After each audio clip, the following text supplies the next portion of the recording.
Alright everyone, this is the election of gaslighting. You see, the left has learned something, which is that you can throw shit out there, and if people respond poorly to it, you can sort of use linguistic propaganda to try to get around any responsibility. So we've got cancel culture, for example.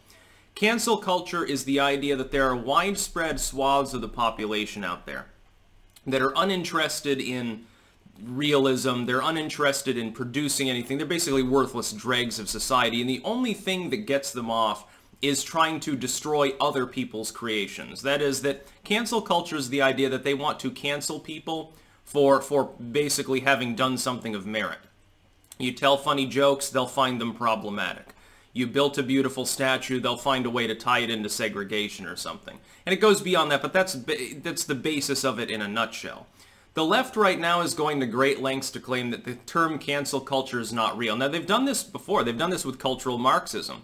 There was a whole debate on Wikipedia years ago about the use of the term. They're like, well, there never really was a cultural Marxist school or anything, so it doesn't really mean we're going to remove it and put it in the conspiracy theory section. Well, that's really inaccurate when you think about it, because the term is simply being used by certain people to describe a broad, overarching ideology. It's not a conspiracy theory, it's a term that's being used to describe that particular group of people and the subset ideological beliefs they happen to have. They may not refer to themselves as Marxists, but that's a term that you can use for it. And it's a common use term. Most people understand that term to be of use. You hear this from liberals as well. They decided to cancel that particular meaning, in an effort to sanitize and gaslight cultural Marxism. Meanwhile, trickle-down, which was never used as a self-described moniker for Reaganite economic programs, that's still there. That's not a conspiracy theory, even though it was widely argued against at the time. Now they're going after George Orwell, though, and this is the funniest thing I've seen. Basically, a link in the description, there's this moron there that wrote an article about how George Orwell should be canceled now because actually he was a reactionary who snitched on communists and so must have been a Nazi lover. Well, that's obviously not true. That's completely ahistorical. The idea that George Orwell went after communists is very much true. That's because communists were constantly trying to censor and destroy literature and burn books and burn men thereafter.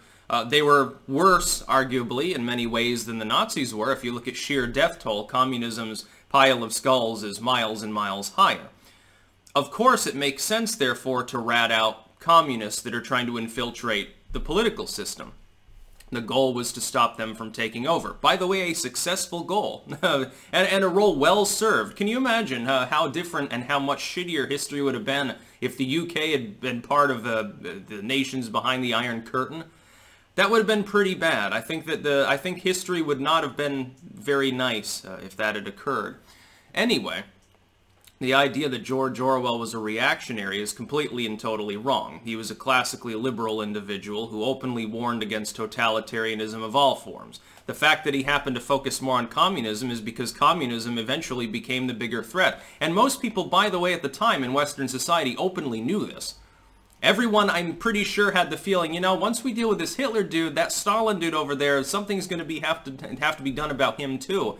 Because if you look at the building palaces out of skulls practically over in Ukraine, I think that might become a problem. Stalin appears to be gobbling up even more territory. Maybe we should start thinking about doing something about him. And of course, the censorship and the murder and atrocities in the Soviet Union are fairly well documented. It's funny because they try to gaslight those two. Oh, there never was a purge in Ukraine. It never happened. It's Western propaganda. Again, it's funny how you can deny that particular genocide and you won't have leftist academics calling for you to be deplatformed. They don't even care. You can even talk about like what Pol Pot did, and they'll shrug and they'll say, oh yeah, it was a pretty bad time. 4 million people killed or something, half the population of Cambodia. But if you bring up the USSR in specific and to a lesser extent Mao's purges, they hate it. They don't want to talk about that. Usually they deny that it even happened. There's a lot of an attempt right now to try to change language and history, and basically the whole idea of deplatforming books, removing them from stores, removing films from circulation, toppling statues, deplatforming contemporary individuals. The whole goal is to rewrite history and change the language around to benefit Marxism. That is literally what the goal is. And you take it from the Marxists themselves. Their own literature suggests this is a long-term goal. Antifa are Marxists. They're not really anarchists at all. They're useful idiots for Marxism. BLM is run by Marxists. The people who join up, most of them probably don't even understand the real goals of that particular organization. By the way, why do you think that they only rear their heads in election seasons? Otherwise, they're pretty much silent. I wonder fucking why. Could it be because there's a political motivation and it's not really about police brutality, which happens on a regular basis against all races? Could it be that that's not actually what they give a fucking shit about and they're just grabbing up money for Act Blue? It's funny because they're trying to gaslight that too. It's hilarious to watch them try to deny the fact that BLM is bundling through a group that then basically becomes a giant fucking slush fund, and if the funds aren't dispersed in 30 days, it does whatever the fuck it wants with it. Which is basically funding Biden. Why do you think he's outraising Trump for the first time now? Why do you think that's happening? Could it be that 100 million or so corporate dollars came in through BLM? They take a 10% tip off the top and line their own pockets in their limousines, and buy some more Cuban cigars, and then the rest goes to the DNC. And then the DNC, of course, they can take limitless donations at state level. They can disperse to whoever they want.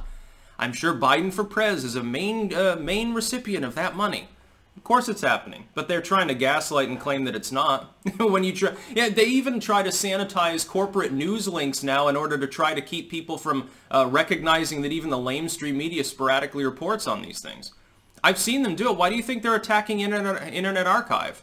Why do you think they're really going after that and archive.is and stuff through malware blocking and things? Why do you think that they would want archives to go away? Because the archives prove them invariably wrong and exposes their lie.